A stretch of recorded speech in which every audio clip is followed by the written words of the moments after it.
Okay, so this is the second portion of the NG tube video but this is for the Enema. Um, Here's my name badge again, just so you know it's me.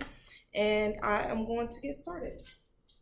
All right, so we are gonna knock knock. My name is Ebony. I'm a student nurse at the University of South Alabama. I'll be taking care of you today. All right, and then I would usually verify with my order form and check the hospital policy. And then I will perform hand hygiene. And then I will identify the patient using two identifiers. So it's going to be his first name or name, Jaguar Jones. And then we'll get his armband, Jaguar Jones. Date of birth, 8/25/1963, 8/25/1963. Then we do see he has an allergy to penicillin. Any other allergies we should be aware of. All right, well, Jaguar Jones, we're going to be doing an enema put in today. Do you have any questions for me? All right, so let's get started. So the first thing I'm going to do is I'm going to gather my equipment. So I got my waterproof linen, my bedpan, my enema bag and tubing, my goggles, my soap, my water-soluble lubricant. We got clean gloves, and we do have towels as well. So I'm going to perform hand hygiene and then don my goggles. Now what I'm going to do is I'm going to move to filling up my enema bag with warm water, and you would use soap, and then you could also use saline for adult enema.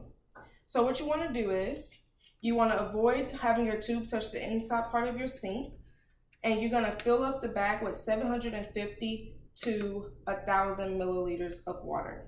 So I just like to make sure the opening part is open. We're going to turn on warm water.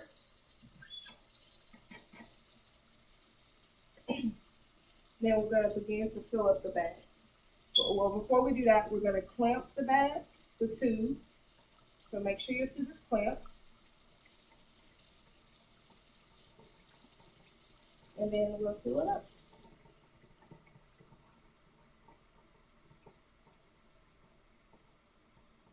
All right.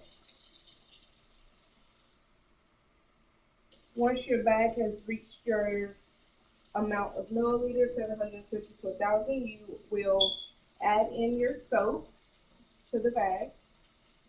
So you pour it in, and then you will agitate the bag, and that's just mixing up the solution. And then you are going to prime your tubing, and then you're going to re-clench it. And that's just making sure everything is flowing. After that, we can cut off the water, and we're gonna lay our enema bag on a flat surface.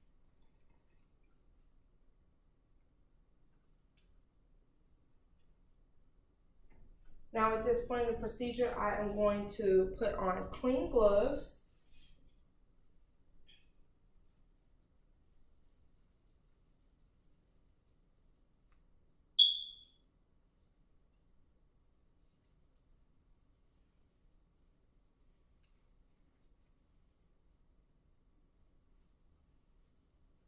Now, after my gloves are put on, I am going to raise the patient's bed to a working level, lower the side rail, and position the patient in left lateral Sims position. And then I am going to put my water-resistant linen underneath the patient. And I am going to grab my tubing, and I am going to lubricate it again. And then at this point, I am going to put my non-dominant hand on the patient's hip. I'm going to instruct the patient to take slow, deep breaths during this procedure. And then with my non-dominant hand, I am going to spread the buttocks and insert the enema tubing. 3 to 4 inches. We're inserting it 3 to 4 inches. If the patient do have hemorrhoids, you can tell them to bear down for the procedure.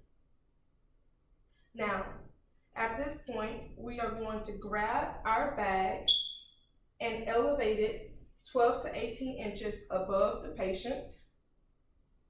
We are going to unclamp the saline, and if any time during this the patient feels any cramping or discomfort, we can reclap the saline, lower the bag, and instruct the patient to take deep breaths. Once we have finished this part of the process and the enema bag is empty, we would remove the tubing from the patient and discard of it. And then we would instruct the patient to hold the enema for 10 to 15 minutes. Now, at this point of the procedure, we are going to put a bedpan underneath the patient whenever they're ready to get rid of any bowel movements that they might have. And you will use the pink bedpan and you will put the wide part underneath the butt and have the thinner part facing the thigh. And then you would give them time to have this bowel movement, and then you would clean up your area, take off your gloves, wash your hands, and then you would then come back in 10 to 15 minutes. It should take about 10 to 15 minutes to see if they have passed anything. And then you will come back into the patient's room. You will, while keeping them closed and covered with privacy, you would remove the bedpan from the patient like this. You would put a towel over the bedpan and set it aside, and then you would clean the patient with your rags, and you're gonna wipe it, but don't use the same rag twice. And then you would wipe it again. And at this point, you can get rid of your waterproof linen. And then after you have cleaned the patient, removed the bedpan, you will cover them back up. You will lower their bed, raise their side rail. Then you would take the bedpan to the bathroom.